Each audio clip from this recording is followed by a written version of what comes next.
How to fix this experience is unavailable due to your account settings error on Roblox.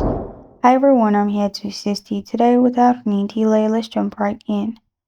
First, open Roblox and log into your account. Click on the gear icon at the top right. After you click on the gear icon, click on the settings. After you click on settings at the top, here on the left side, click on privacy and content restrictions. There, click on content maturity, which is the first option. There, slide the slider to the left, which is minimal. And after you do that, it will control your account activity. Then on the left side, click on parental control. If you have parental control, you will need to add some PIN to access the app.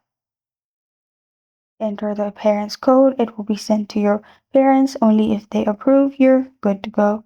This is how to fix this experience is unavailable due to your account settings error on Roblox.